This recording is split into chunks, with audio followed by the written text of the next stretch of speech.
Resurgences, ascensions, comeback tours. That's what this podcast show, this episode is going to be talking about today. We're the Draft Sickos. I'm Stephen Gillaspie, joined by my co-host Jam Boozer Hines. Jam, how we feeling? Fantastic. Made it through the snow storm here. Hope everyone else that experienced that on the East Coast and also down south. Hope you have made it through safely, but ready to roll. All right. Well, without any further ado, ladies and gentlemen, let's rock.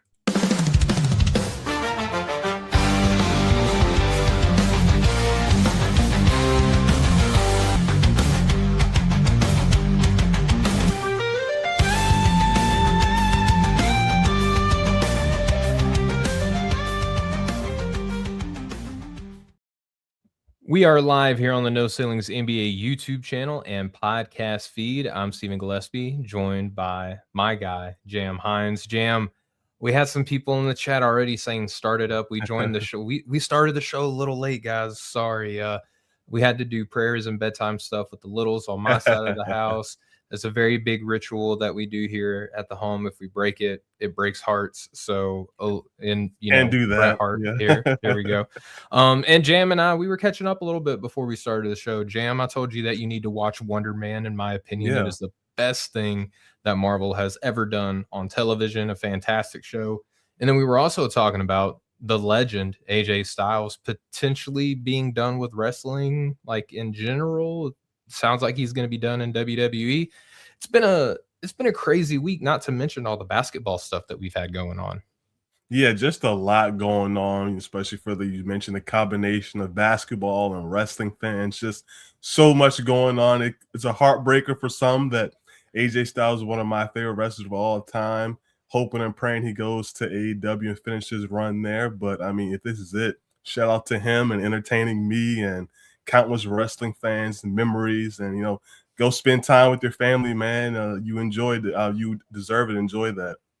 For sure, man. And it's been crazy in the wrestling community. A lot of our childhood heroes, Jam, they're hanging it up, man. It's making me feel a little bit old. And the wrestling world is crazy. That always feeds more and more talent, but you can't forget the legends now. But Jam, before we lose too many people here with the wrestling and the comic stuff that we like on the side, just as human beings, a lot of stuff going on in the basketball world today. Just putting the thumbnail together for this episode, I was like, man, I feel like we're kind of breaking the convention where we get like one headliner prospect and then a couple of like middling names and then a couple of sleepers. I just felt like there was so much going on, man, that we had to address some heavy hitters at the top of the show. And I don't know how you're processing stuff, man, but it's making the evaluation process with where we're at right now so much more difficult when we got guys who were slated to go high, kind of like disappoint for a little bit. Now they're coming back. We've had multiple players deal with injuries, and how do you evaluate the games that they've played because they're on the court, Jam, but you also have to weigh in the fact that they've been injured. I mean, look at what just happened with Darren Peterson. Was on pace to have potentially one of the best prospect performances of all time, and we're robbed by a generational output performance. So just so much going on. Like, how are you kind of like parsing through this draft cycle, man? Well, it's been an absolute blast. One of the best draft cycles in the past few years. It's been so much fun from top to bottom. And I'm excited to see how everything's continuing to play out. And I think this goes back to conversation that we do kind of frequently have, and we talked with Finn about a little bit last week, just really discussing how patient are you with some of the prior stuff, and as the season, how you are interpreting and applying different information as the sample size grows for prospects. And then with Darren, like, I'm very curious to see how people at the end of the day factor in the hamstring, if they think this is going to be a long-term thing, if that's something where they can't feel like he's not the number one pick because of that.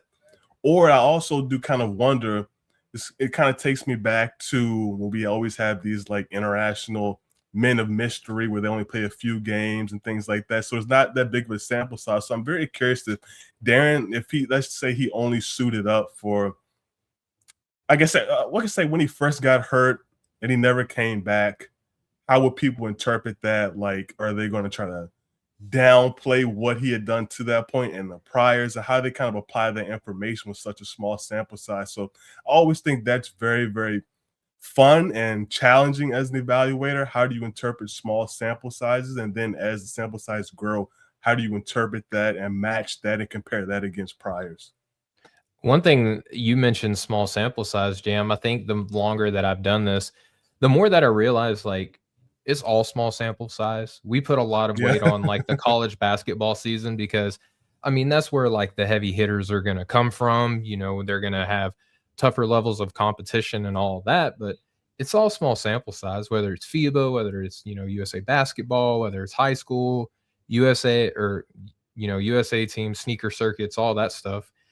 It's all small sample size, man. And which ones do you value? Which ones do you put more weight on? And Yep. it's it's just been crazy because I feel like at this point of the season in most draft classes, Jam, I feel like I would have learned more about this class, and that would afford me to branch out to deeper prospects. We're obviously still looking at Mhm. prospects and all that stuff. I'm writing about them every week over at NoCeilingsNBA.com. But I feel like I'm able to have a better understanding of like who I would like in the second round by this point of the draft, at least, to a good degree. I'm still like wide open for most of my second round. Yeah, I'm right there with you. And, small spoiler alert, but we had our big boards turned in, updated over the weekend. So, and I was thinking the exact same thing with you. Once you look at the board, it's like, man, like here it is. Let's kind of go through the different things. And like, I think there's just still so many clumped together tier groupings and kind of really trying to break through those different tiers. And I think that's really what these next few months are going to be about.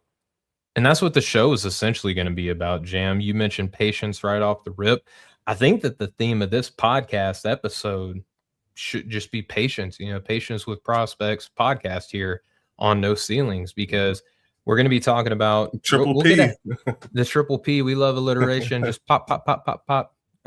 It's all fun. It's a very fun noise to make. But Jam, we got a full slate of dudes that we're going to be talking about today, basketball wise. And I couldn't think of a better prospect for you and I to open up our discussion with than a guy who we haven't really talked about very much here on the podcast, Jam. Obviously, being a little tongue in cheek, but we're going to talk about Nate Ament, the freshman forward out of Tennessee, 6'10", 207 pounds, will be 19 years old on draft night, Jam. Right now, his season averages are over 16 points per game, over 6 boards, over 2 assists, over um, 1 steal, about a half a block per game. Shooting splits. This is not going to sound very good, but just hang with me, folks. 41% from the floor, 30% from deep, 76% from the free throw line. Now, Jam, those splits are taken into account the majority of the season, all of the season, obviously, but most of his season has been mucked and mired by, let's just call it, disappointing performances from a player who came into the season. For those who are joining us kind of later in the cycle, hi, thank you for joining us. Welcome. We're going to be talking about a lot of it, future NBA players here on the show. Thank y'all for tuning in. But for those who are joining late, listen, Nate Ament came into this cycle with crazy expectations. Even his head coach said that this is the best prospect that he's ever had, invoking the names of players like Kevin Durant. And I mean, why not invoke that name? This Nate Ament, 6'10", a little over 200 pounds, kind of a two-way guy, a little thinner on his high school film. A lot of expectations went in, man, and it didn't go well. But Jam, since the start of conference play in the SEC, mind you, 8 games, Nate has done the following: over 18 points per game, over 5 rebounds per game, 2.1 assists per game, 1 steal, almost 1 block per game, shooting splits of 43, 33, and 75. Jam, he's had 6 straight games of 17 or more points. In 3 of those games, he dropped 20 or more. And those games featured opponents such as Arkansas, Texas, Florida, Texas A&M, Kentucky, Alabama, Georgia, and Auburn. I was expecting things to take a turn south once he hit conference play, Jam, just to be honest, because if the non-conference play didn't look promising, how in the world was he going to step into the SEC and keep his head above water? Jam, your guy has turned it around. The resurgence of Nate Ament has been very exciting for this draft class. Yeah, it's been very exciting and see him continue to progress.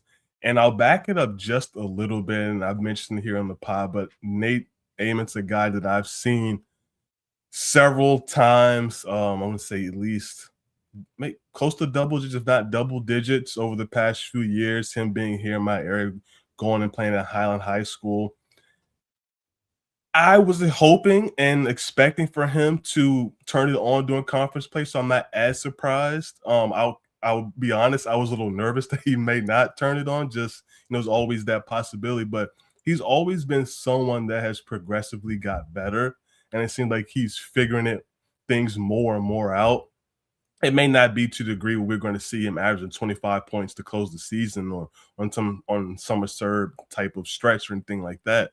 But he has shown the ability that he can make shots at multiple levels. He's getting more comfortable, being more physical, getting to the rim, being more decisive, getting to the rim.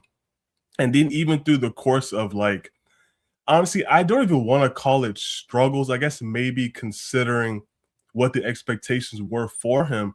But I think overall the numbers have been solid all year. You would want the shooting to take a step forward, which is I think is going to be incredibly key for him. But he's showing signs of that. On the Auburn game this week, he started the game by making two movement, catch and shoot threes. It's something we want to see for him, just the shooting versatility and to see it just take another jump in general. And then with him working pick and rolls, what I thought was wonderful to see him getting to his spots, getting downhill, being able to get to the rim, and then also getting to the pull-up jump, which I think is going to be incredibly important for him. He did a good job of attacking mismatches. We saw early in the season where he was able to be defended by small defenders, and it still happens. Right now he's something he's still working on, but there were a couple of times they had Blue Kane in the Georgia game on him. He took advantage of that, getting to his spot. He had a nice pick and roll spin back jumper over Kane, attacked Tahad Pettiford in the Auburn game, and be able to shoot over top of him. And I think that's really going to be the key for Nate because he is limited with the burst off the bounce and kind of the creativity there. But I think the handle is creative and functional enough. And the fact that he is 6'10" and fluid, he's going to be able to shoot over a lot of guys. So I think that is going to have to be his bread and butter, is being able to hit pull-up threes in addition to the movement stuff and obviously playing pick and roll, getting to that mid-range. So I saw a lot of that, which is great. Did you see some similar things? Were you encouraged by what you've seen from him this week? Yeah, I think the first thing that I would concur with you on is the fact that he's being used in pick and roll sets more often. That was something to where he had just been far too differential to players like my cousin Gillespie. What's the guard's name? Boswell. I got that right. Yep. Yeah. So there's a few guards at Tennessee, as per normal, in a system like they run, to where it just felt like Nate was going to be too deferential, and he wasn't even being used as like the screener all that often. He was just kind of posted up in a corner, or he would make like a baseline cut to the other corner as like a ball handler would drive to the basket. Now he's being activated in these pick and roll sets, and it's just been fun to see. And not only is he doing it, but he's doing it with conviction. He looks so comfortable, so confident. This newfound streak that he came into the season with, he looks like he's more than willing to to utilize that frame. I'm sorry, I got a little Yeah. distracted. Norton Rad in the chat said, "What's up, y'all? What's up, Smokey? What you got on my 40?" It's not Friday, but I I appreciate love the the chat. enthusiasm. Yeah, that's fantastic. But yeah, back to Nate Ament. I mean, he just looks like he is determined, and this is something that I wanted to see like at the beginning of the season. And this weighed into my calculus jam. Is like, if he is differential in these like smaller conference games, what's it going to look like when he goes up against Florida? What's it going to look like when he goes up against Alabama? That Alabama game, essentially, though, Jam, that was kind of like his coming out party Loved it. um, Yeah. as a draft prospect, because like no Amari Allen. Amari Allen just came back today. He first game back, came off the bench, didn't look great, but he's working his way back from an injury. It is what it is. But for Nate Ament to go up against that Alabama team, It just looked phenomenal. Like, the fact that he attacked that team the way that he did, the aggressiveness, the decisiveness that he has on his threes now, there's far less, like, catching and surveying to see what I need to do, as opposed to what he's doing now. It feels like he's more confident, comfortable jam upon the catch, like, am I gonna go up? Am I gonna move it? Or am I gonna drive and potentially shoot or pass off the move? He's doing a little bit more off of movement now, and for a Yeah. player of his size and his dimensions, I think that's what's gonna make teams more willing, more compelled to draft him because he's not a statue in a corner, it feels like, anymore. Yeah, he definitely is, and just showing that shooting versatility. Hopefully, the numbers come up to match that. But I am buying him as a shooter. What tier shooter he ultimately projects to become, I think that's really what the question is. Because as we mentioned, it's not a lot of space creation off the bounce when we kind of factor in his on ball upside. So I really think it's going to be that combination of the fluidity at 6'10". Um, the It's functional, but I want to say it's like a step above functional because there's some creativity with the handle, but he's not really shaking too many people. But just Mhm. when you're 6'10", you still can kind of get to places for you to get to your pull up. So I think his kind of the way he's going to create his space is vertically with getting to that pull up jump shot, being able to shoot over the top of defenders. And like I said, he did that in both of these games. He continued to do that. Even some of the shots that he missed, I thought they were very, very good shots. And I want to continue to see that aggression, him getting to his spot, shooting over smaller defenders, because when you get into that mid-range area, it just becomes about touch. Like Yeah. at that point. So, and I do like the touch that he has and the confidence that he continues to show. I do as well, and I think it's a fantastic point that you mentioned about the handle.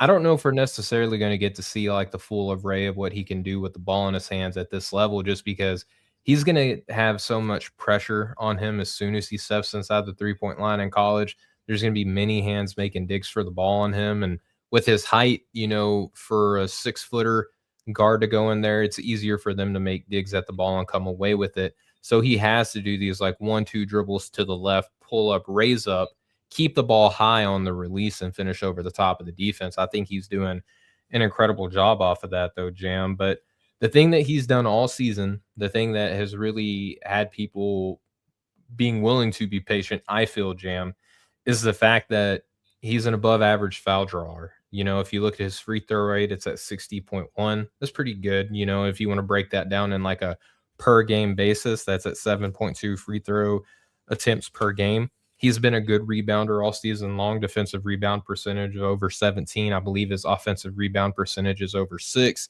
And he's still been high usage, for a player of his age and the amount of belief that a team will put in him. This is why people were high on Fears in last year's draft class, is because even though he wasn't necessarily efficient, he had really high usage for such a young player.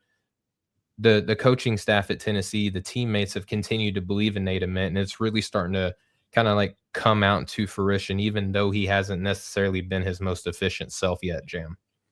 Yeah, and I think he's going to have some more efficient games as he continues to figure things more and more out.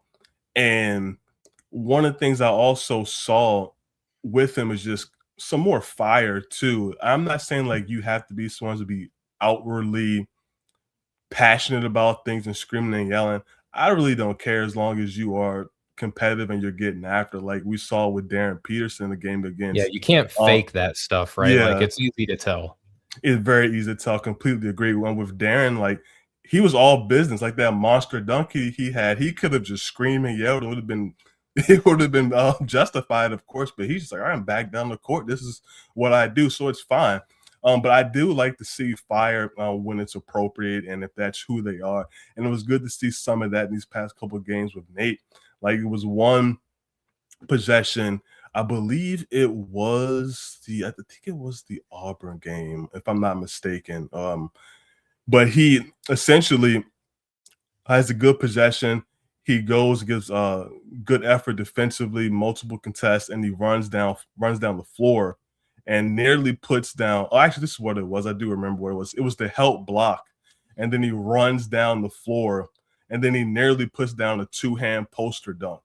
Doesn't get it to fall, but he's pissed that he does not get it to fall. And you see him just like flexing, and he's yelling, screaming, and just like, man, damn it, I should have just really put that one down. And it was another possession where he attacked hard, didn't finish, and he just like slaps his hands like, I got to get that one. So I love that type of aggression, the passion, and everything that he's doing right now. Yeah, we want to see people be their true selves, right? Jam, I want to ask you this, right? Because obviously one of the big sells for him was going to be like the shooting touch, and we're seeing it Mm-hmm. at the mid range to a certain degree. It's still not as high as what we would want to see it overall on Bart Torvik. His far two percentage is under 38%, which is okay. It's not bad, Yeah. but it's not something that you would think of as like a lights out shooter. From the free throw line, he's shooting just over 76%. Again, that's fine. His non-dunk finishes, even if you believe in like touch around the rim, still only in the 26th percentile on his non-dunk finishes. I think that the confidence has been there. I think even sometimes the volume, it's moderate. Like it's not poor, but it's not Mm-hmm. Yegor Joman, what we saw him do at BYU last year. And now look at what he's doing as an efficient three-point shooter his first year in the NBA. I still don't know if I necessarily believe that Nate is going to be a lights out three-point shooter. Jam, I'm going to ask you kind of a two-part. Do you think that he's going to be a lights out three-point shooter? And if the answer to that is no, and you can answer this regardless, but does he necessarily have to be? Great questions. I don't think necessarily has to be, but I think he has to be a legitimate shooter with shot making versatility. So I think he has to be someone that's shooting like 36+%, Okay. with good volume, being able to do stuff off of movement, picking pops, relocations, that type of things, pull up threes and pick and roll. I think he has to show all that type of stuff. So I think that's gonna be very, very important. And I think for me, one of the reasons why I had Ament so high to start to see, not necessarily because of what we hope the upside can be of someone 6'10" and some on-ball juice. And I'll just say this with the Kevin Durant comparison. I think for anyone who's really seen him a lot to start the season, know that was not like an apt Was never on the comparison. table. Yeah. Exactly. And nothing with Nate, just what Kevin Durant is as a prospect or was as a prospect and is as a basketball player in general. You talk about someone with 6'10" with a legitimate guard-like handle and a If not taller, flamethrower right? of a Yeah. shooter. Exactly. And that's just not exactly what Nate is. But my hope is and the reason I had him high, I was looking more so of what the floor could be, and I thought it could be someone, I'm still thinking that way as well, someone who can be a knockdown shooter, who can space the floor, who has some shot making versatility, can attack closeouts, and can also be a defensive playmaker. And I think because he started the season so slow, those are the things that I was more kind of concerned about. Like I wasn't worried about the isolation scoring. I don't think that's really going to be his game, at least right away. So that's going to obviously dictate what the ceiling is. But I was more hopeful and believing in the floor. Someone that's going to be a versatile three-point shooter, that's going to be a defensive playmaker, and be able to attack closeout. So that's at 6'10". So that's what I was really looking at. And I think he's going to continue to start to show those things as he already has done in conference play. I think that's fair. We're seeing a lot of people who brought up Zach Reese-Shea. Some people have brought up Brandon Ingram.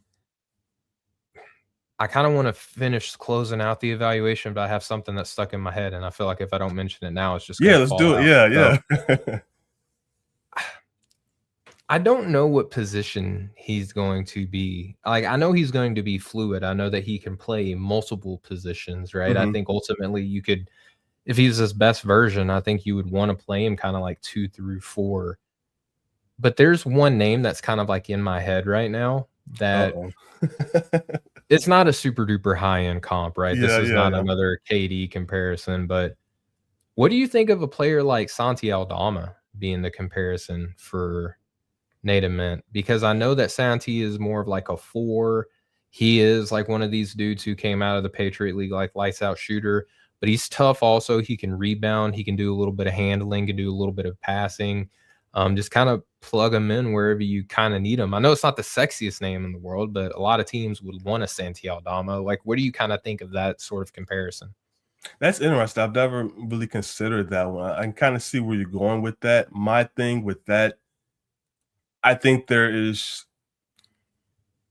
Amen has I think is more wingy. That makes sense. There's just more wing skills, more wing Yeah. tools. Aldama's definitely more 4 than he is 3. Exactly. Norn, you beat me to it, man. You're all over it. Like I agree that Sansi, like he can play more of the 5 and than Nate can. I think Nate probably can play a little bit, but that's not exactly you feel comfortable. I think Santi comfortably can play the 4 and the 5, especially small ball 5. And Nate, I think, is much more of a 3 and 4. I think Yeah. ideally he is a 4, but maybe you can get him at the 3, and I think that's more than fine. But having that versatility to play the 3 and the 4, my thing with him playing the 2 is I don't think the handle is quite there, and I don't see Sure. him defending twos. He had some possessions in the Georgia game where he was defending Blue Kane and had to chase him off of screens. It didn't always look great like he tried, but I don't think that's what you really want him to be doing, chasing around and do a lot of screen navigation. I think you really want him to be able to have chances to switch in space and defend that way, like we talked about the Alabama game. It was a switch he had on Phylon that was nice and did a Yep. good job moving fluidly in space, getting a nice contest there too. So I think he's going to be more of a 3-4, and kind of depending what you have around him will dictate how much 3 and how much the 4 that he plays. I think that's fair. I'm just trying to like, I've Yeah, lived on the Zachary Risache comparison. I'm just trying to broaden my yeah. horizons and expand the spectrum that I'm trying to evaluate Nate on, because I think he is a little bit tricky. Part of Can I that though, throw Jam, can I please throw do. one more name out there real quick? Please do. I do. People are going to say just because it didn't quite work out, but when you think about the prospect level version of him, that's what I think about. But I think there is some Patrick Baldwin to his game. Okay. You talk about Pat wasn't the greatest athlete, but was still fairly fluid. But 6'10" shooter that was going to be his bread and butter. Can attack closeouts. Limited with the handle, although I do like Nate's better than his. But I think there are some comparisons like that. And when we talked about Pat, like before he decided to go to UW Milwaukee, like this was a guy coveted by Duke, all the top players. I mean, all the top schools that that we consistently think about for guys of Sure. his nature. And he went to go play for his dad there, and it didn't quite work out. So I think they have some similar concerns and strengths. So I think that's a name that I would consider as a part of Amon's comp blend. I And I don't know think that say that's dirty bad. dancer, yikes, Yeah, that's yeah. scary. I get it, but my thing about comp stuff, I understand that like when you look at the career, how it didn't quite work out, but there's always an avenue where it could have worked out, and Nate could be that situation. Obviously it's not a one-to-one comparison, but there's a reason that Patrick was such highly regarded. Yeah, this is like a what if Patrick Baldwin Jr. had a do-over, I kinda Exactly. If it just worked out a little better. Yeah. yeah. I like the Ooh, Tim Tim Thomas one. Thomas. Yeah, yeah. Funky, man. I love me some Tim Thomas. Loved him on the Suns, man. Now we're speaking my language.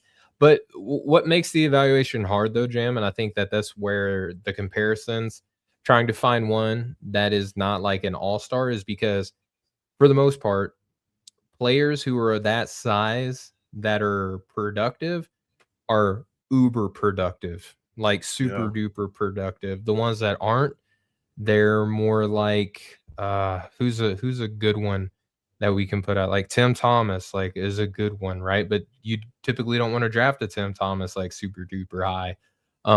It's just hard to find the Hedo Turkoglu's and the Rashard Lewis's of the world that did play the 3 when we were growing up, but would probably be leaning more towards 4s now. It's kind of hard to find that sort of player. And I think what makes it hard, particularly for Nate Ament, Jam, is that I still want to see more on the defensive end. He's not really. He's got more blocks. He stumbled his way into a couple more blocks on the season, Jam. The steal numbers aren't that high. I feel like he wants to be a good defender.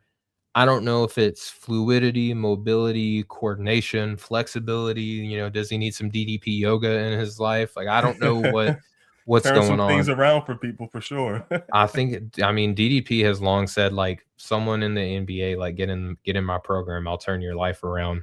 He's wanted LeBron for such a long time to do DDP yoga. But back to basketball. The defense is what makes the evaluation tricky for me. Like, even though the resurgent for Nate Ament has obviously been like super fun to see, it's helpful for him, it's helpful for this draft class. I still want to see more from him on the defensive side of the ball, Jam. So do I. And then coming into the season, was never really expecting him to be like this on ball guy who's going to get a lot of stops for you. It would be great if he does develop into that. But for me, it is and always will be about the defensive playmaking. Can you be active in passing lanes with that length and the mobility, the fluidity? Can you provide some sort of a weak side shot blocking presence? These are things that he was doing in high school that I was hoping that would translate a little quicker. And I'm hoping that we can kind of get a strong stretch of stock games to close out conference play and everything like that. Because once again, this is what I said from the top. I was excited about what the floor could be because of defensive playmaking that he showed at 6'10", the shooting, the ability to attack closeouts on top of the stuff that he was showing as an isolation scorer. I'm right there with you. I think that the offense has turned around, the rebounding has long been there. Mm-hmm. He sees what to do defensively. It's not like he doesn't know how to read. I just think the response and the timing of it isn't necessarily where it should be. You know, recognizing those weak side rotations, Mm-hmm. the footwork, not flipping around, but striding it out. And like I said, it just looks sort of rigid on that side of the ball at times. And I don't know if it's better though, Jam, if like he knows what to do but just can't do it. I almost like that's almost kind of like worse for me as opposed to like a more toolsy person who you trust to be fluid, who you can teach them like how to stand in a spot. Like, okay, when the ball swings this way, you need to run to the spot on the floor. Just little, tricks of the trade, stuff like that. I'm just a little bit more apprehensive of him on the defensive side. But again, the great news here, though, Jam, is that if you look at Ament's third month, he's shooting 43, 33, 75. I think that he's done a lot to help his draft stock at large. Yeah, he definitely has, and I'm hoping that, like we said, the defense continues to come around. I think all the tools are there. You made a good point about whether it's more of can I not do it, or the tools there, or they not, or is it just more of a feel type of thing and understanding where to be. That type of stuff is very coachable, and I think that's kind of where it's going to be. Just figuring out where I need to be consistently. If I need to cheat a little bit more, if I need to be stationed here just to get here a little bit quicker. So I think that type of stuff is teachable, especially with the tools that he does have. I just want to touch on one more thing. Sure. We highlighted a little bit. I want to just circle back around to it. It's just the way that he is utilized. How are you liking the way he's being utilized right now? Because I think on the NBA level, it'll help him if he's utilized just a tad bit different. And what I want to see differently is just him being more of the pick and roll screen setter. Let him be a roll man, a pop man. Let him work the short roll area as well too. We can kind of show off some of the passing chops. Nothing crazy, but I think he can be an impactful passer there too. Then I also want to just continue to see him get more catches on the move, whether it's like stampede catches and him handling DHOs, to allow him with that size, the coordination to and the shot making ability to get downhill already to where he's not doing it off a standstill, which is not the greatest thing with this game unless he's getting to 1-2 dribble pull up. It's interesting because he has a high usage rate, so he is being utilized within this Tennessee system. Mm-hmm. But I think there's multiple ways that you can get to that 28 number. Yeah. If we're just looking at numbers at face value, I think he can be utilized differently. And Jam, to your point, I think that's what makes the evaluation with him so tricky is that I feel like I do want to see all those things, but I feel like we're asking him to do four-man stuff on offense. And if he's a three, like, sure, you can have, 1-3 actions and stuff like that in the NBA, but it's not as likely unless you're hunting a specific mismatch. You know what I mean? Typically, it's like 1-5 action and 2 through 4 out on the perimeter and keeping things open for the drive and so on and so forth. So Yeah. I don't know. It's just difficult, but I do think that he is slowly integrating himself into more of an on-ball role, which is good for his projection as a 3. So I guess it just depends on what position you think that he's more ideal to be utilized at. You know, if you want him to be as he continues to get stronger, like if we look at what he did from the end of high school to the start of college, like my man got really, really strong. So if he can do that in an NBA program, I'm not going to put a limit as to how much more strong he can be and potentially play the 4. I just think there's been a lot of conversations, like even in our No Ceilings group chat with someone like Caleb Wilson, like you have to have a specific plan to develop Caleb Wilson. I Mhm. think it's I think it's even more important that whoever gets Nate Ament, that you have to have like a very detailed, tailored, and very specific plan for how you want to implement him. That doesn't really answer your question, but like honestly, that's just kind of where I'm at with him. Now that makes sense, and I think just kind of piggyback on your point. I think really, if an organization is not doing this for every prospect they're considering, then they're making a mistake. You really have to have a development plan in place for everyone. I know it's easier maybe for the higher guys to where you can kind of get away with certain things, but everyone in that organization, including the player that's being drafted, has to be on the same page, even with their personal trainers that they utilize, that they all have to be on the same page of what the development plan looks like with them in their program in that organization. 100%. And Norn Rad in the chat said, "Smash that like button. Let's get to 21K on this, folks. We're closing in on 21K really fast. If you're here and you're not subscribed to No Ceilings, please consider doing so. It'll help us out a lot. But Jam, let's wrap the conversation on Nate Ament there. We'll hit our first break, and on the other side, we're going from a resurgence to an ascension of a player, someone who I don't know where you were on him pre-draft. We'll address this on the other side of the break, but I really liked him a lot. I got scared and moved off him. Now I'm all the way back in. We're going to discuss who that prospect is on the other side of the break. Just hang tight. I hit the wrong button.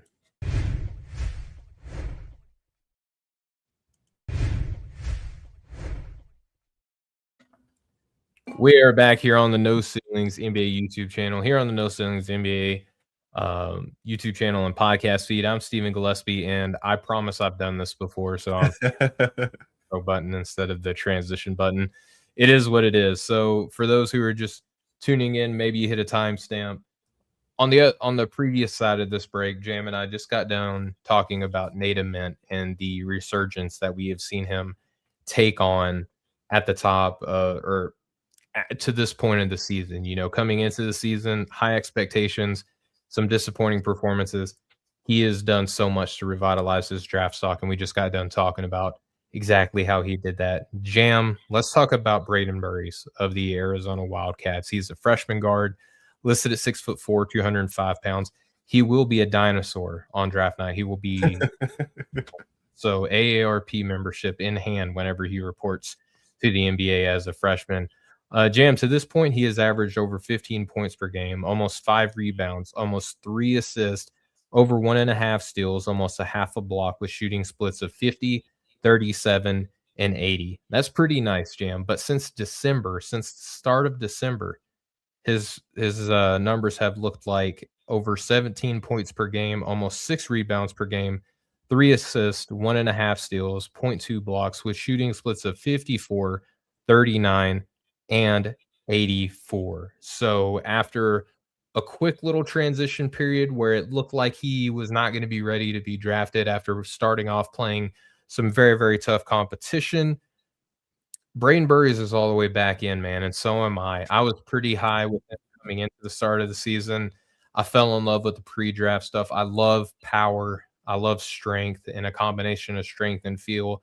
That's what I saw with him. But I feel like I unfairly lumped him in with this group of players that I also love, names like Caden Boozer, Nick Amini, and Shauna Bayev, as they were kind of tanking. I kind of unfairly just threw Brayden Burries in with that pull too and said, "See you later, sayonara." And it's not gonna matter to anything ultimately, but I Mhm. know what I did, and I'm ultimately very disappointed in myself that I was not more measured and just Yeah. giving him a little bit more time. Jam, my goodness, like, Brayden Burries has been doing so much to, make this draft class even better than we thought it was going to be. Yeah, he absolutely has, and coming to the season, I wasn't quite as high as you were on him, but now I'm certainly rising, but he has the pedigree there, you know, five-star recruit, Yep. McDonald's All-American, you know, played LeBron Strive for Greatness, EYBL team, and I'm always a sucker for basketball bloodlines and athletic, families.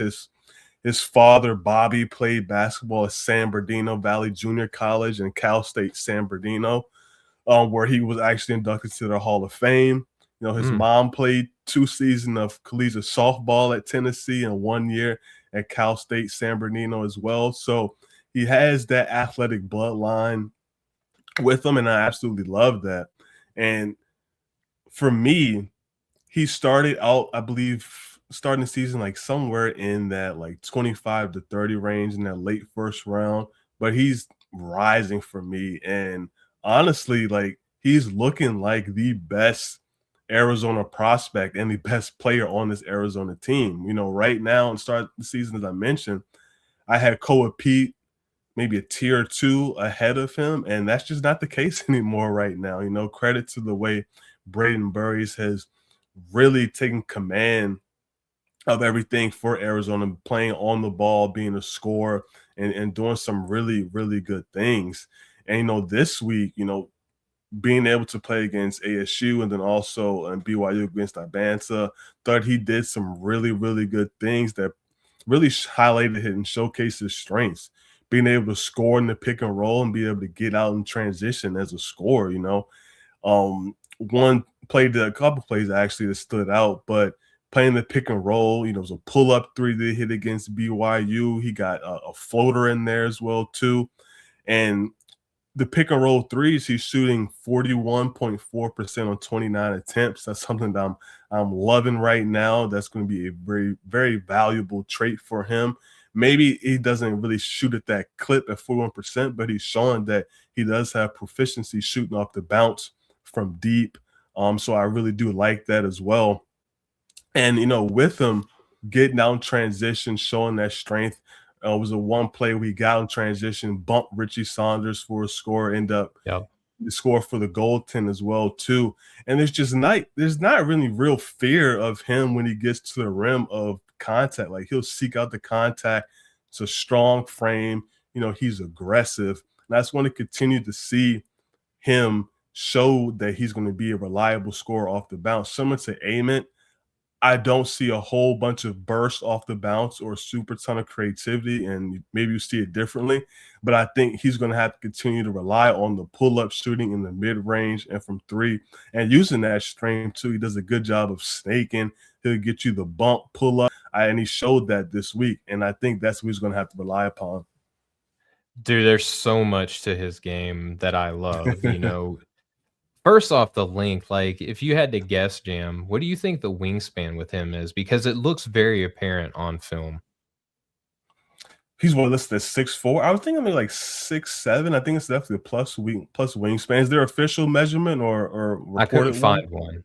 I couldn't Okay. find one. This is me genuinely asking. I wasn't, like, trying to Yeah. set you up to be like, Oh, I was wondering "Aha!" if you knew. No, I Because I wasn't trying to wondered about that watching him. Because you talk about, like, the tools, especially when you want him to do defensively, the strength and the length are gonna be 2 things that he's gonna really have to utilize and leverage. Yeah, for sure, but I think the length that shows up in a number of ways, right? Like, very crafty and creative with his finishing angles and gathers to get into his shots. If you look at his non-dunk finishes, he's in the 88th percentile. On floaters, he's in the 44th. He's second on his team in and ones, which is saying a lot considering the makeup of this Arizona team. I think he gets off the floor very quickly. Like, even though he's a power guy, has a propensity just to kind of float and glide. He's got 5 dunks in the half court, a nightmare in transition. I've kinda taken a liking to calling him, Brayden Burries. I think if, we can get that to stick, he just looks so fun in transition. Yeah. So, shows, really good signs of shooting off of the catch. It's not anything that you would necessarily write home about. He ranks only in the 43rd percentile on such looks, but he looks very comfortable getting to his shots off of the bounce jam. He's in the 89th percentile in dribble jumper efficiency, 81st percentile in frequency on such shots. So he is hunting mismatches. He's looking for, wrong foot up top on your defensive stance so he can take you to either direction with the ball in his hand and rise up and connect. He's shooting over 46% on his far 2-point jumper. So a guy who can break you down many levels with the ball in his hands as a pick and roll guy. He has got great change of pace. I love his herky jerky nature to his game.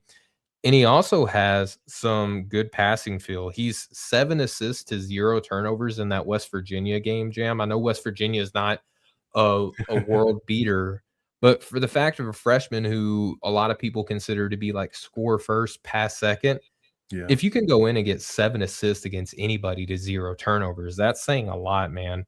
91st percentile is a pick and roll scorer, 94th percentile in pick and roll sets when you include his passing. So he is one of these guys who, kind of a dual threat quarterback, so to speak, as a kind of a combo guard, capable of doing the drive and kick.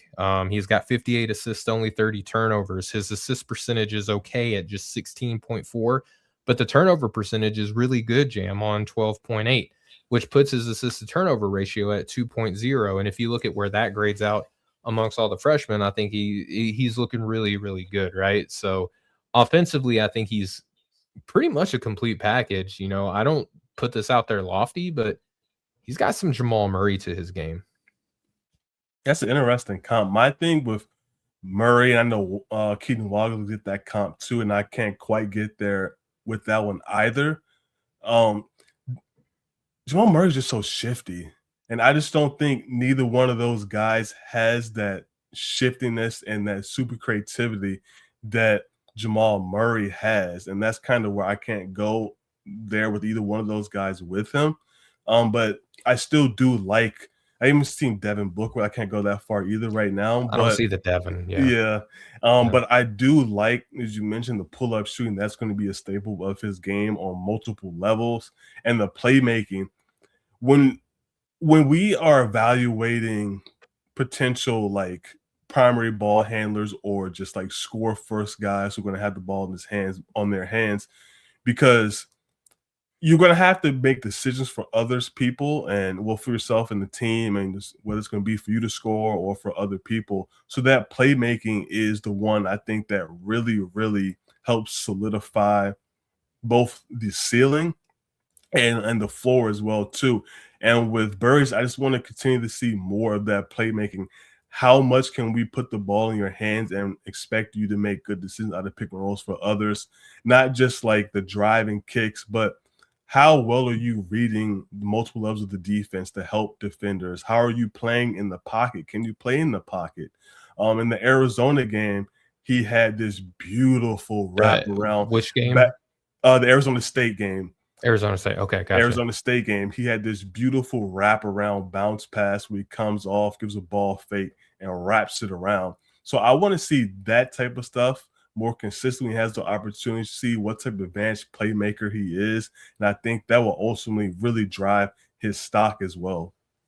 And I think it's hard to parse. It feels like every time Arizona has like a really like standout prospect, the kind of the role on the team always leaves a little bit of a question mark in that Mhm. player's evaluation. Look at what Carter did last year on the team with the usage, and even though he was like this 3-and-D crazy athlete, the projection with him and Carter Bryant looked a little bit kind of you kind of had to put a lot of faith into the evaluation, so to speak, where now we have Brayden Burries. He's playing alongside Drayden Bradley, who a lot of people are looking at as a potentially draftable guy this year, Yeah, and been fantastic. maybe an All-American even. Like, Mhm. he's been playing that good. So It's kind of a little bit of what we were talking about with Phylon last year at Alabama with playing next to another great guard. You know, how much can you just give to Brayden Burries and say, "Hey, quarterback the entire offense all the time." You know what I mean? Like, Mhm. it's not necessarily something I think that we should expect to see. Yeah, definitely. And I don't need to see that particularly from him, but it's just when you are in pick and rolls, because he does get those without being like the driving force of the offense as a facilitator. But when you do have pick and rolls, can you make those plays for others consistently? Not just the easy ones, the drive and kick where you've drawn, but can you make the tight window passes with drop offs? Can you make the skip passes? So those are the type of things that I do want to see. And it looks like I think the chat may wants to talk about his defense. They aren't feeling it. I think the defense is going back to a conversation about a Themis. I think that we have Hmm. a fan in here of a senior who is making freshmen feel like freshmen sometimes. So I don't know, but I think we should talk about the defense, Jam, Yeah, because I'm kind of a fan of it. Like, what's your evaluation of his defense? I don't. Uh, there's still work to do, but I think it's always going to be that for the wide majority of prospects, especially Absolutely. offensively tilted ones and freshmen as well too. I will say that mentioned a little bit earlier, but he's going to have to rely upon the strength, and the length, and just an increased level of activity. And I think that's going to really yield him becoming more of a defensive playmaker than like a guy that's really going to get stops. And I'm fine with that. And I thought he showed that some good moments this week in the BYU game, particularly. He had a strip from behind on Keita, kind of Yep. just getting his nose in there after Keita got an offensive rebound, and he took that and scored the other way.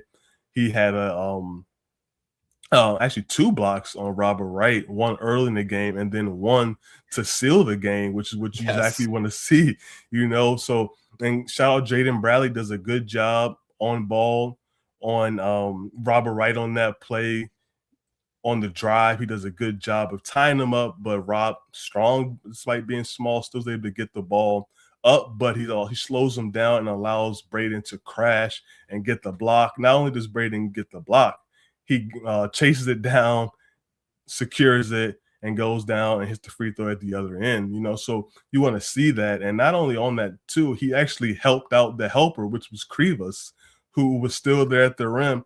And he got off the floor before Krivas could even get off the floor. So I just love to see that type of activity. I don't expect him to be a shutdown defender or even a plus defender. I think it's just going to be about what can he do to become like a net neutral defender or maybe a slightly above average defender. And it's going to come down to the utilization. If I can get it out, the utilization. I can't even get it out right now. Utilization. I got There you, we brother. go. That's why we have Appreciate it. co-hosts. Teamwork.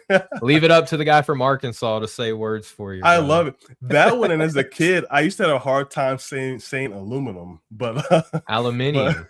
yep. But he's going to have to utilize those tools, specifically his strength, the length, and the activity to be a defensive playmaker. So that's kind of what I'm looking for from Yeah, it's cool. I'm gonna sound like a fool here. Like, I feel like I have a him. hard time saying like plethora.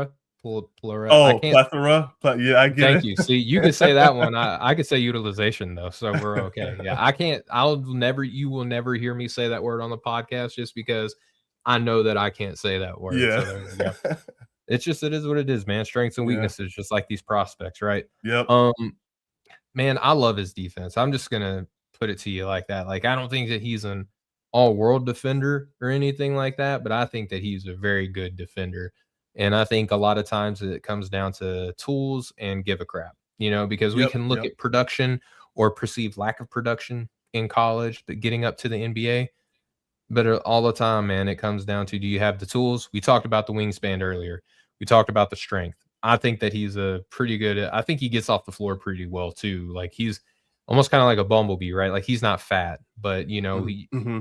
he flies and he shouldn't. You know what I'm Yeah. saying? Like, that's what I mean when I'm saying that. And again, he's not fat. He gets up quicker than you think he would just based by looking at him, right? Yeah. Um, Stout frame. Stout frame, and I love the length, and he knows how to use it too, man. Like, he is a nightmare in passing lanes. Like, you cannot be lazy thinking that you're just going to get the next pass over on him, or he's just going to jump a passing lane. And again, that's when he turns into Brayden Burries, and you got him in Yeah. transition, and he's just going to hang one on top of your head. Um, I think that he's strong enough that he can hold up on some switches. We've seen that already in college, to where even though he might not have the height advantage, he's got the length and he's got the frame. It's hard to move him. It's hard to move him. And I think that he does fight incredibly hard to get around screens.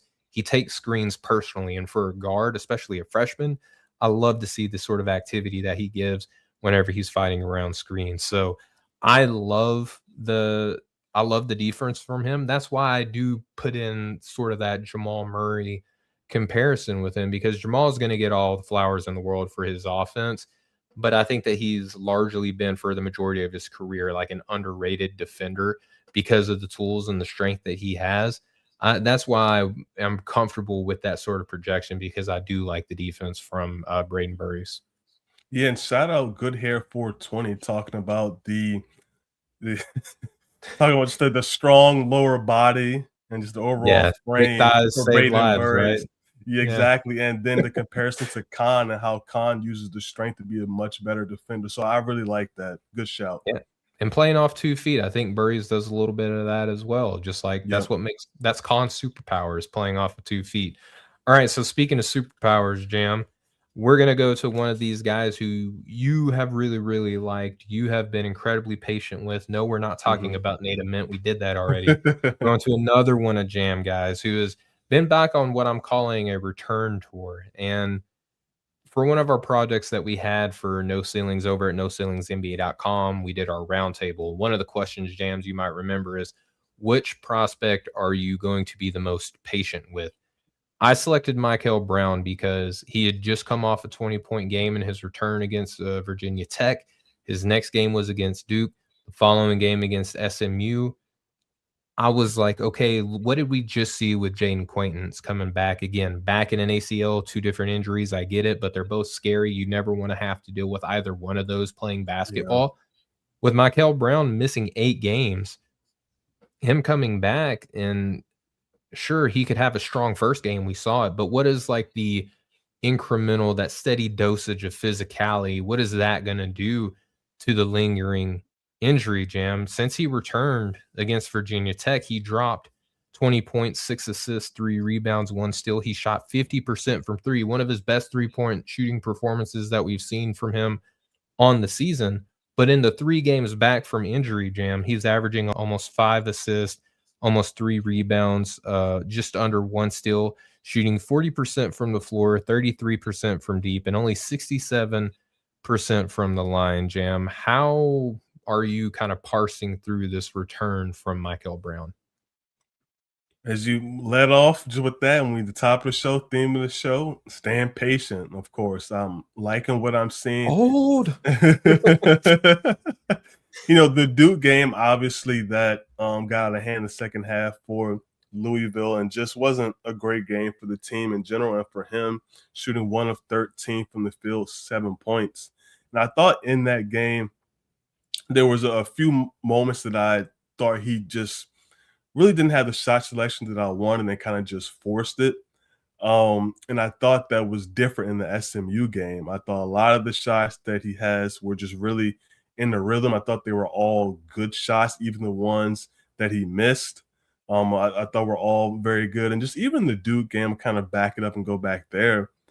Even with that, I thought there were some good moments, and Let's it set showed up. the Let's just I wanna throw this out here real quick, Jam, and I'll go Yeah, back to yeah. letting you cook. Against Duke, he scored 7 points on 1 of 13 scoring from the floor, only 1 of 7 from deep. This was following that Virginia Tech game that we talked about, where he dropped 20 points, shooting 64% from the floor and 50% from deep. So, great comeback game. Second game against Duke was 1 of 13 from the floor.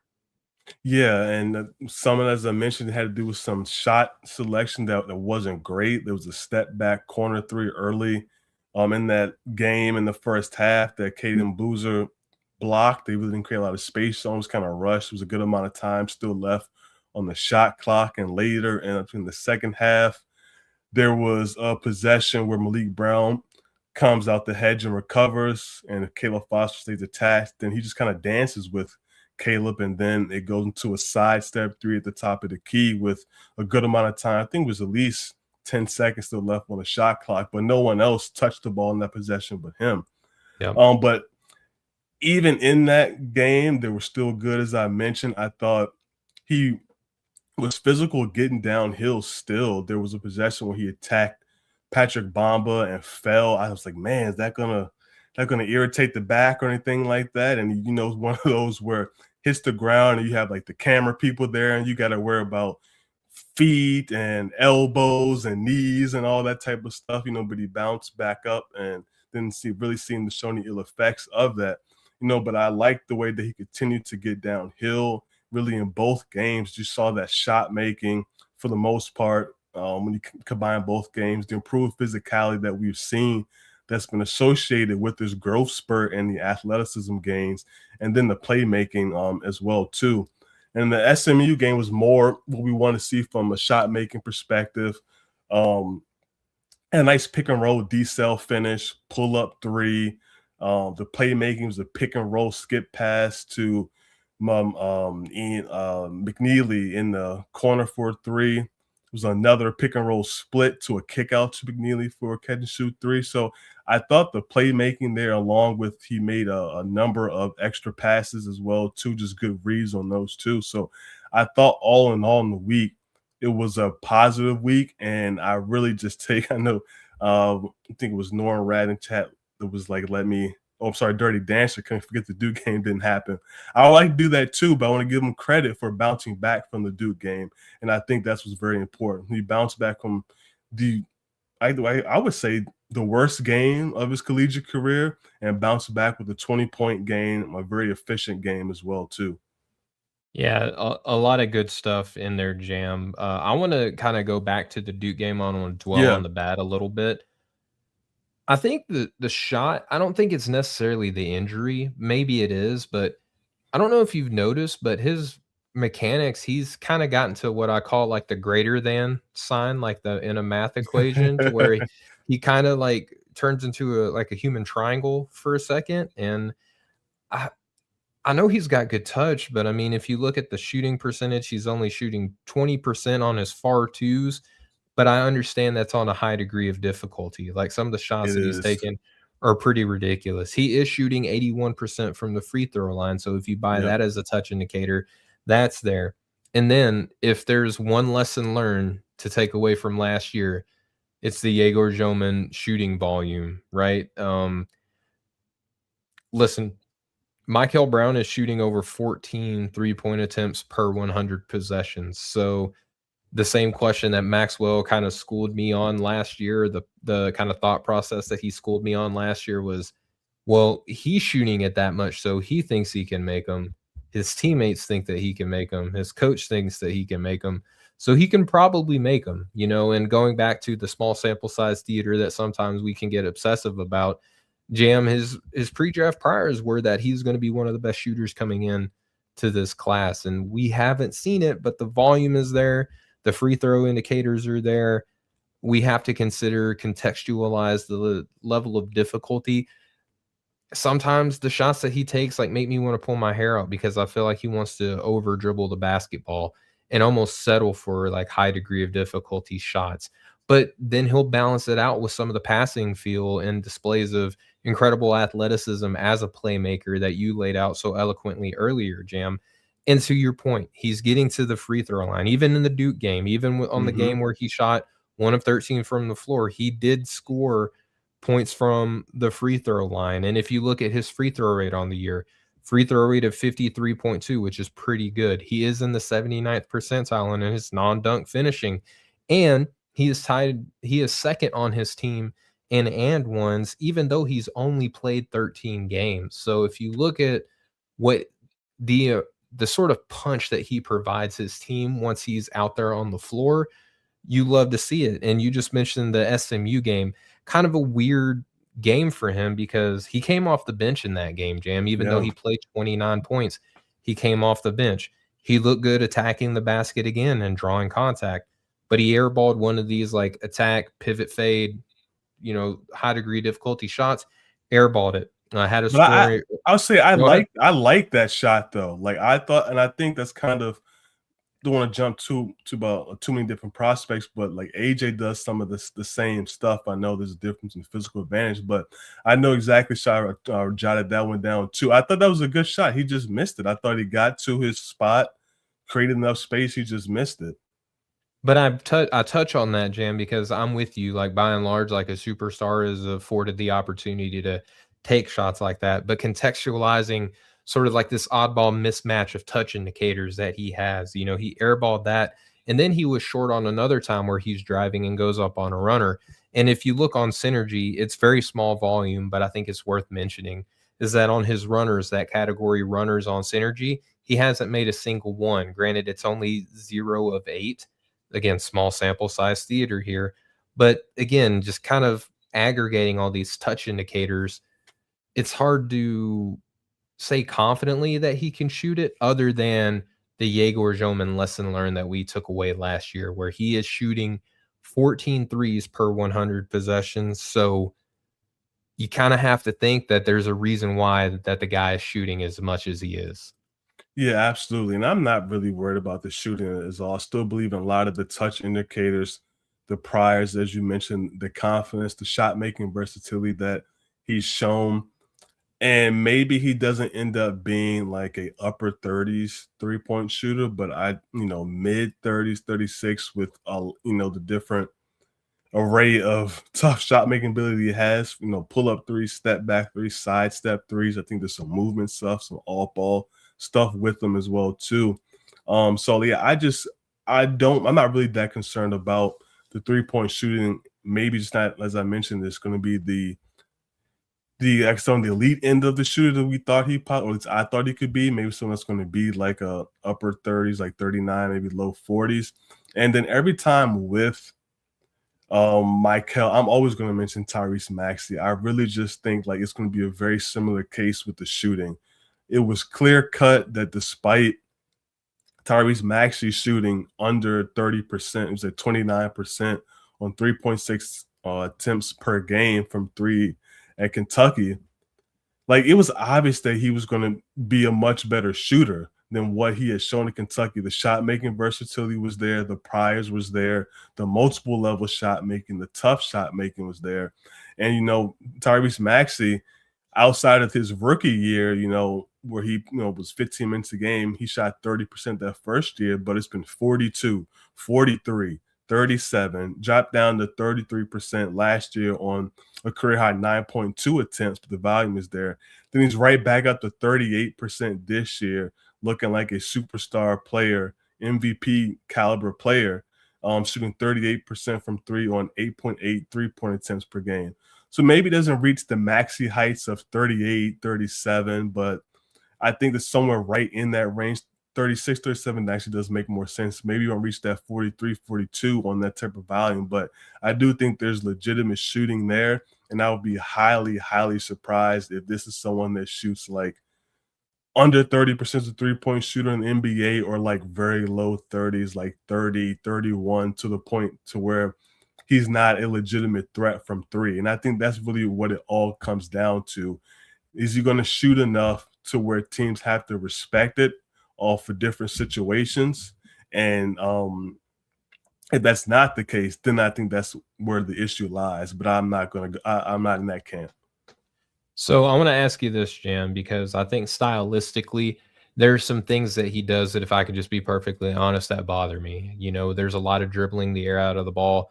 There's a lot of, clear out, shot clock. It feels like there's a lot of kind of like waiting around. And he's incredibly talented. I like him a lot. A couple questions I'm going to ask you, though. Why do you think that the efficiency and the style of play looks the way that it does? Like, is the style of play like what he is just kind of going to do, or is that almost a necessity because of the way that this team is made up? I think it's a little bit of both. Some of it is just like on the NBA level, it's going to be like, hey, coaches, we aren't doing that. Like it's going to be just that simple. We're going to cut down some of those things that happens all the time. So I'm not really too worried on that front either. And I think really, when you talk about someone like Mikel and his play style, if he had tunnel vision, I would be much more worried, but that's not the case. I think he's one of the better Mhm. passers in the class. But if it was more of a tunnel vision type of situation, then I would be much, more worried about that, especially, we talk about some of the shot selection. I do think he moves the ball and doesn't dribble the ball, the air out of the ball as much as you think he does. I mean, if he did, I think that's pretty correctable for the most part. And then the shooting on Louisville, like, where's the spacing coming from?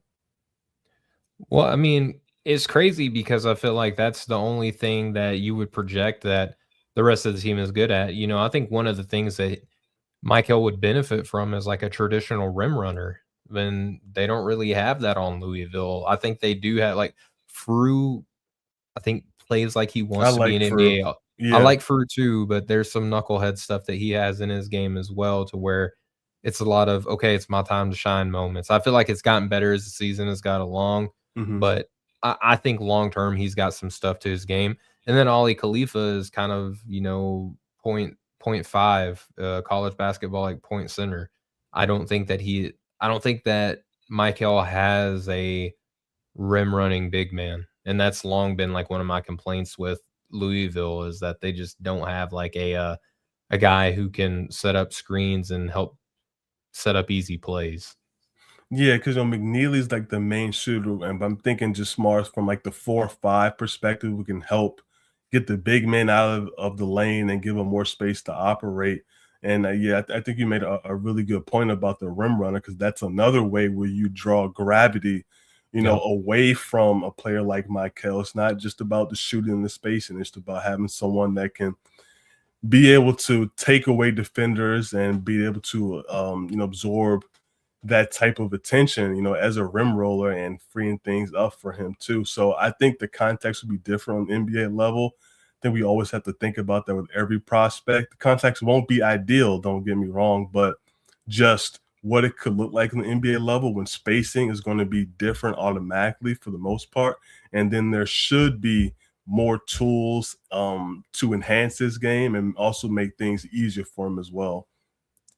And then the last question that I have for Michael, I wanna ask this because I think this might be important for some evaluators out there, or just fans in general. What do you think that him having and maybe not even think about it just like as you, but just like put your head in the consensus hive mind here. What do you think that him being a part of this draft class has done for his draft stock, considering that there's the injury stuff, there's like the efficiency and kind of like up and down nature of his return so far? Like, I feel like this draft class might ultimately have done him a little bit of a disservice with where I've seen rankings kind of trend recently.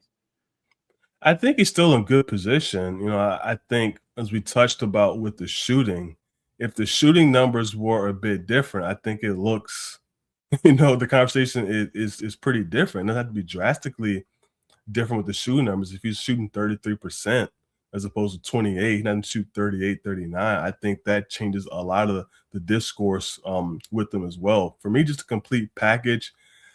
I think that consensus may not be looking at the complete package, the playmaking that he brings there too. And I think that's a big component of what he does. It's not just the shooting or the scoring. And then when he's not scoring and we see he's having some struggles, or what is he doing to help the rest of the game? And it is that playmaking, which was a little bit more defensively, obviously, and maybe that we could get a little bit more as we talked about him growing into his body in the growth spurt. That physicality and that athleticism is showing up more offensively than it is defensively for the most part. So I think that is something that could help his evaluation. But the main thing is really going to be that shooting. I think that's why consensus is kind of off. And for me, he is still my PG1 in this class. We'll Okay. see. We'll see what happens. I know you like A Cup a lot as well. Christian Anderson is right up there. Phylon Kingston too. Flemings is Yeah, considered the Kingston, fourth of best course, prospect by a Kingston. lot of people. Yeah. Yeah, and those are Kingston and Michael are my top 2 point guards, and most likely will battle it out to kind of take that top PG1 prospect label for me. But I think, yeah, just I would love to see Mikel if he closes the season shooting the ball well. It doesn't have to be a scorcher, but just as we mentioned, what would be an adequate threshold for him, 35, 36%. And I think that can really change a lot of the narrative right now about him.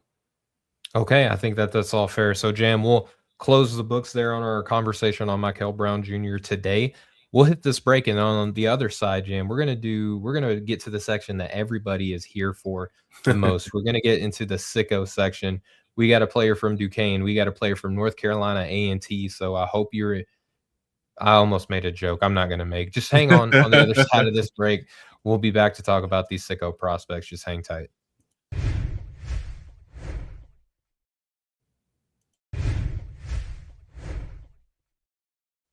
All right, we are back here on the No Ceilings NBA Draft Show. Here on the No Ceilings NBA YouTube channel. We're also on your podcast player of choice.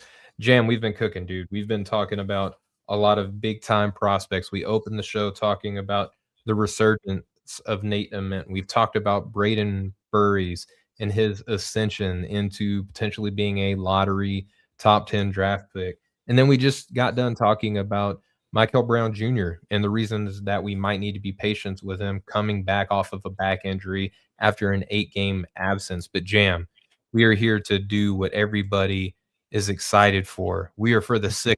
Norn Rad in the chat.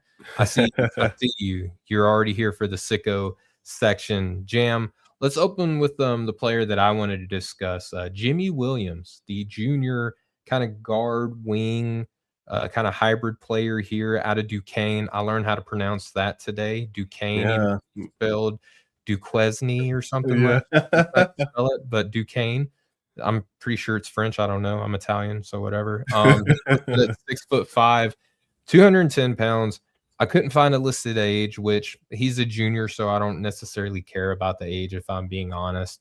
I understand what I'm getting into when I'm evaluating a player who is an upperclassman, not looking for a young man if I'm looking at juniors and stuff. But Jam, he has averaged almost 16 points per game, almost 5 boards, over 2.5 assists, over 1.5 steals, only 0.1 blocks, but shooting splits of 50, 37, and 78. Jam, in the month of January, he was listed as one of my sleeper prospects of the month for the month of January over at NoCeilingsNBA.com. But Jimmie Williams in the month of January, Jam, almost 18 points per game, almost 5 rebounds a game, over 3 assists, almost 2 steals, 0.1 blocks on shooting splits of 48, 38, 83. Jam, I don't know how much you watched of him before I mentioned that I wanted to discuss him, but what's your viewing experience been like watching Jimmie Williams? Yeah, Jimmie was a very interesting player and JUCO prospect. Started off at Wallace State Community College in Alabama before going to South Florida last year, and then really breaking out this year at Duquesne. And for him, I just like the confidence that he plays with, especially as a shooter. He's a real threat as a catch and shoot guy, and there's some juice on the ball too, as well, too, the craft and creativity as a scorer. My thing with him is just didn't know what to make of the athleticism. That was what was kind of holding me back of like how serious of a prospect is he really? But I always love the guys who come from JUCO. I just fall in love with those stories of the grind and just the continuous progression and the perseverance and the resilience. And I think he represents a lot of that. And I'm looking forward to, I think if things work out, I'll be able to see Jimmie Williams on Wednesday against George Mason. So I'm excited about that. Let's go. I love that, man. Yeah, and Norm Rad in the chat giving you a shout out says, Jam really doing the dive. Are We you do this for y'all. We're trying.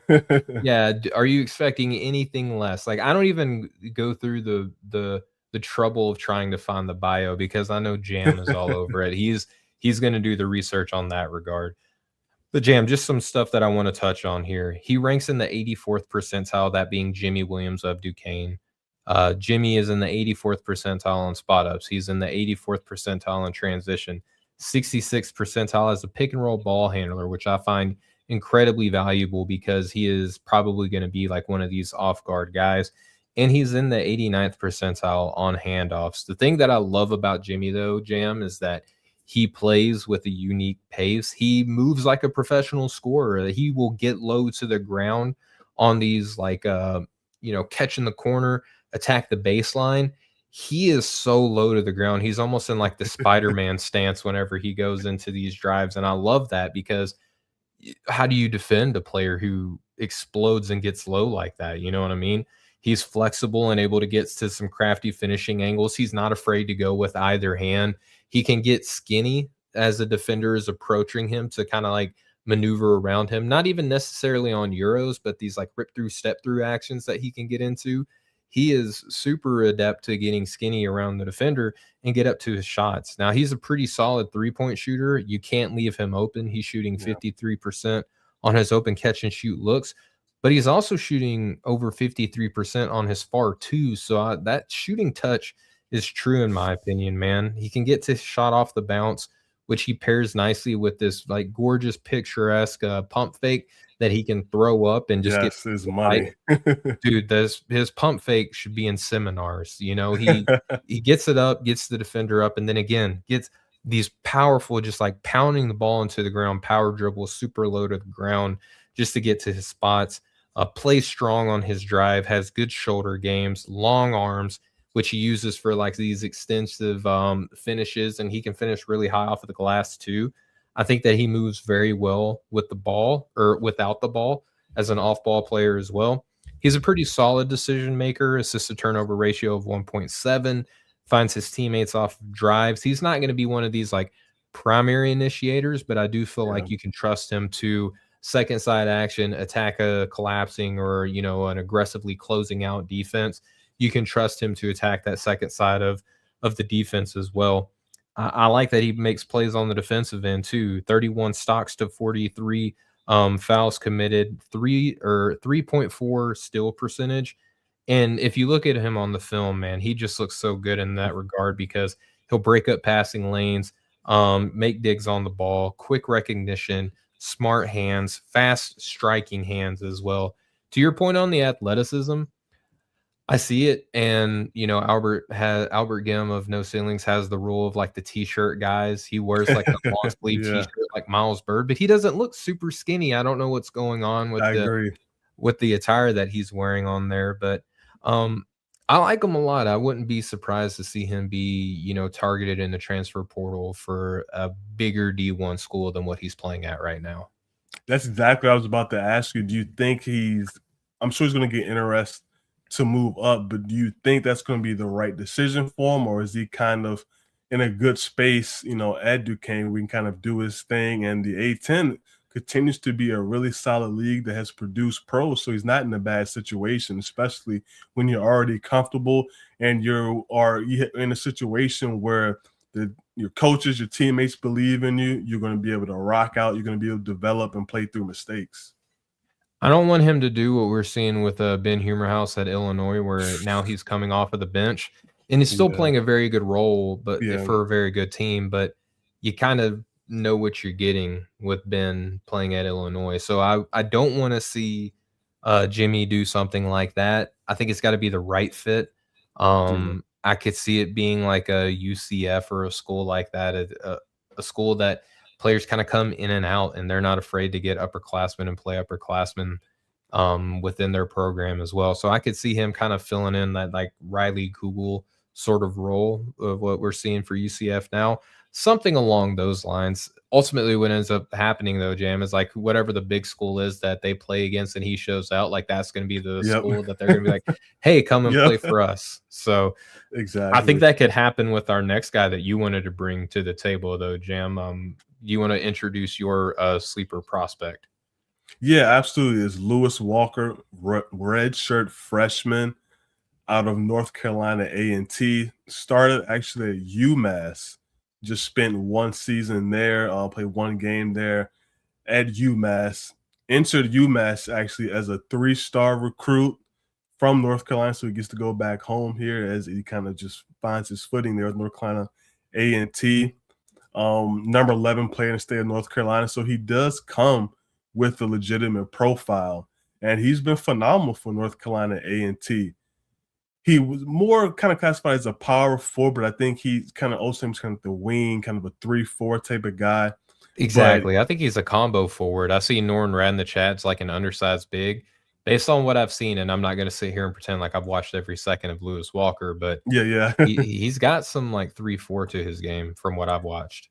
Exactly, and I'm right there with you. And it's 6'6", 230 pounds, and like, man, like it's a real frame. Like it's a projectable frame, long arms. He's cut up, and it's really just not all power to him. He can give you the bump stuff, but he can Yep. score on multiple levels, and there's a creativity to the handle. Like I really do believe he's going to be able to play the three as opposed to play more of kind of the four big man type of stuff. But there's a real handle there with some creativity, can get to the rim. In the game, I believe it was the game against His biggest was games, in my opinion, were South Carolina and Davidson. Like those were like the big time performances.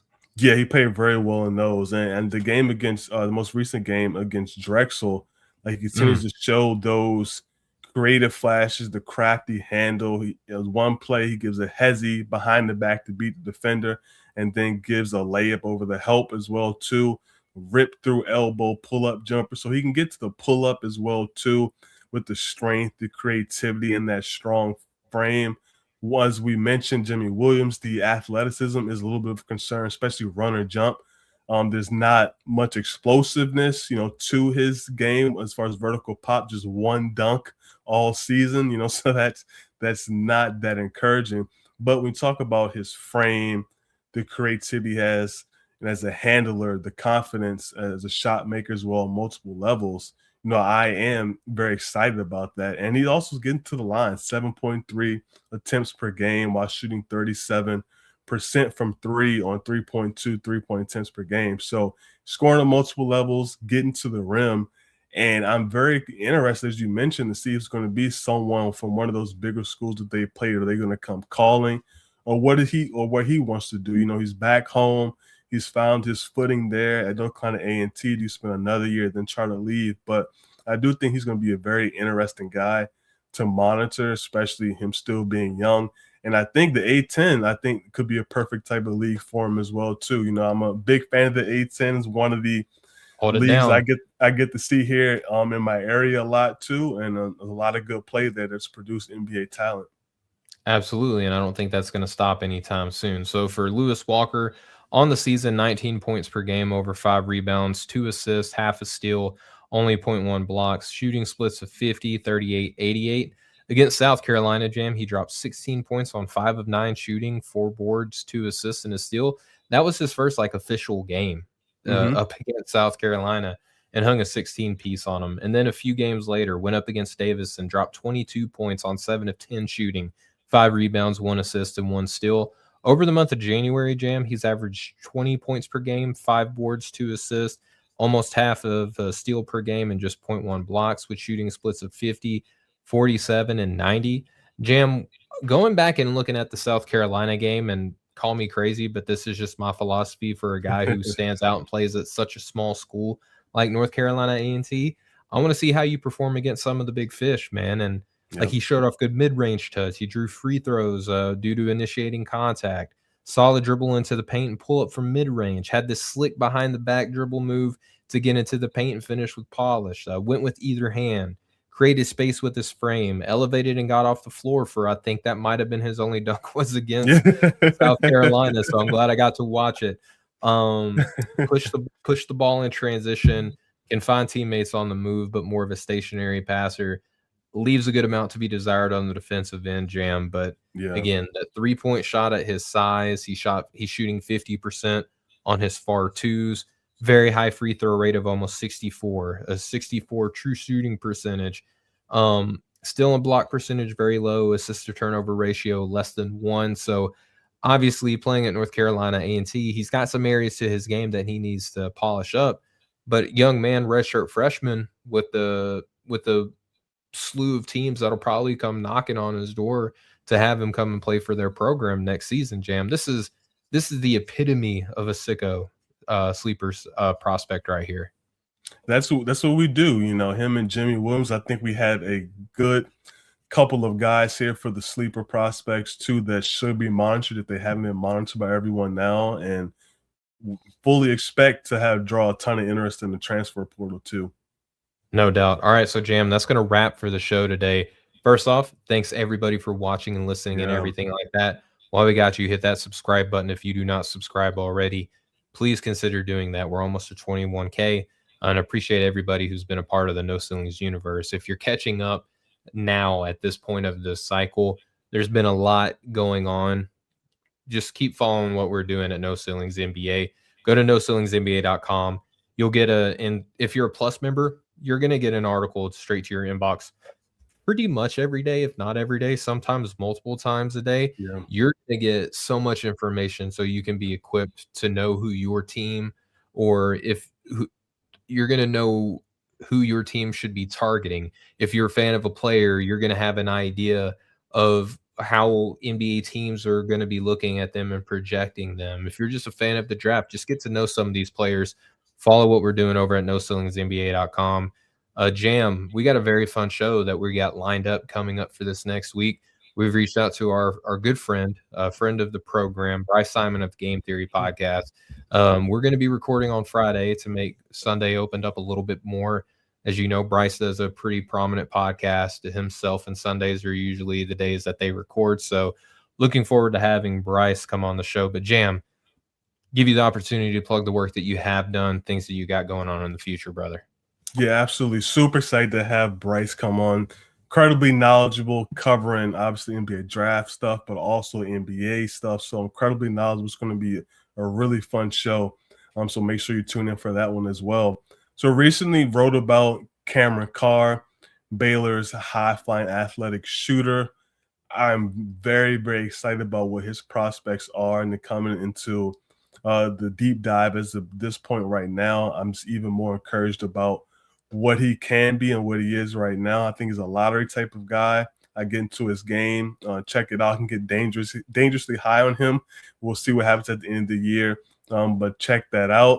And right now, I got to figure out what I'm going to do for next week. I'm trying to feel out what prospects are going to kind of jump to my attention and what I want to do, but we'll figure that out soon. And before I turn it over to you to promote all the great things you have going on, just thanks for everyone for the continued support for No Ceilings, the subscribers always coming in here on Sunday nights. I know y'all got a lot of stuff to do to get ready for the work week, but joining us and tuning in. So really appreciate y'all.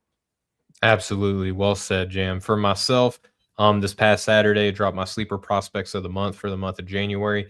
Jimmie Williams, just one of 4 dudes that got individual write-ups. I have some honorable mentions in there as well. Go to noceilingsnba.com and learn about some of these sicko prospects that we may or may not be discussing here, but I promise you they're going to be covered in depth on the website. I'm taking this Thursday off, Jam. I've had enough. I needed, in all seriousness, I did. You deserve a break. I appreciate you saying that. I would never say that about myself, but I reached out to Nick. There's just stuff that I want to do on Monday and Wednesday, and I'm just like, I don't want to pull my hair out trying to meet a deadline, man. So, Nick, you're the best. And the rest of the No Ceilings crew is the best too. I mean, it's beautiful that someone needs to take a step out for just a week. We got enough people to where we can just go ahead and plug and continue to feed the machine, so to speak. So Thursday, I'm taking off. I will be back on Saturday with my sleeper prospects of the week. So that will be coming out on Saturday. And dude, yeah, I am so excited to have Bryce on. You know, we talked throughout the year. He is a great mind, but I like Bryce as a dude. You know, like he's a cool guy. He's a fun hang, and I know that he's gonna come, and we're gonna have a good show, man. It'll be fun. So for everybody watching and listening, thank you again. Like, share, subscribe, rate, and review, all that fun stuff. Follow us here on the No Ceilings podcast. Go to the Locked On NBA Draft podcast with No Ceilings. Go to the Ground Floor, a collaboration between the Field of 68 and here at No Ceilings, where we hop on there and talk about draft prospects too. So, and we're on NBA TV every once in a while as well. So, No best way to figure everywhere. out we're everywhere. So the best way to find out when we're going to be on there, go to our social medias at No Ceilings NBA, and we'll be sharing that. And so will the NBA's social media as well. But for our great crew at No Ceilings, for my co-host Jam Hines, for myself, we love you all so much. Thank you all for hanging out, and we will catch up with y'all next time.